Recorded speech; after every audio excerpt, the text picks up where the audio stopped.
আসসালামু আলাইকুম, জুমা মুবারক। সবাই কেমন আছেন? আশা করি সবাই খুব ভালো আছেন। তো আজকে শুক্রবারের দিন। আজকে আমার রান্না এখনো কমপ্লিট হয়নি, 1টা বেজে গেছে অলরেডি বাজে।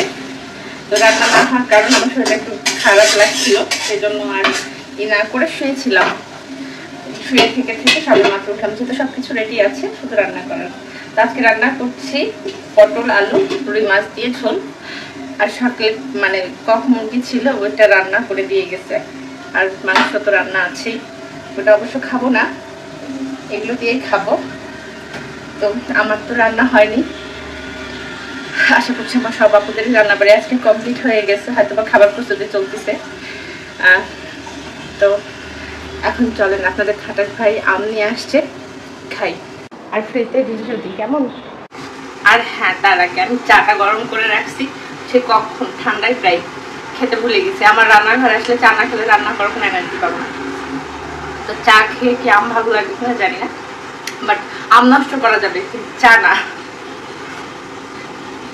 আমাকে এক পর্যায়ে বলতে পারেন চাখুর, দাবাতুর চা। আর ভাবছেন এটা কি কাপ? এটা হচ্ছে মাটির তৈরি কাপ।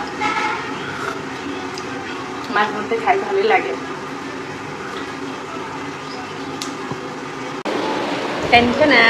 এই যে আপনাদের ভাইয়ার হাতের ছাড়া আমি কিছু জিনিস খাই না, চেষ্টা করি তার হাতের নিজ হাতের আনা খাবার। তো আমি এতদিন দেখছিলাম আম খেতে, সেগুলো অবশ্য কাঁচা আম ছিল, সেগুলো তার আনা। বাট পাকা আম আমি এখনও খাইনি বলতে কিনছি, সেদিন আপনি ভিডিওতে দেখছেন, বাট আমি খাইনি এখনো, ইচ্ছাও করেনি আর খাইও নি। তো পরিশেষে আজকে আপনাদের ভাইয়া আমাকে আম নিয়ে এসে দিল। সো আমি এই যে পাকা আম খাচ্ছি, তার আগে খেয়ে তারপর রিভিউ দেবো। এটা হচ্ছে খিরসাম। আমার খিরসাম খেতে বেশ ভালো লাগে, অসাধারণ। তুমি নিশ্চয় আমার ভিডিওটা দেখবা, আমগুলো খুব সুন্দর হয়েছে, সুস্বাদু হয়েছে।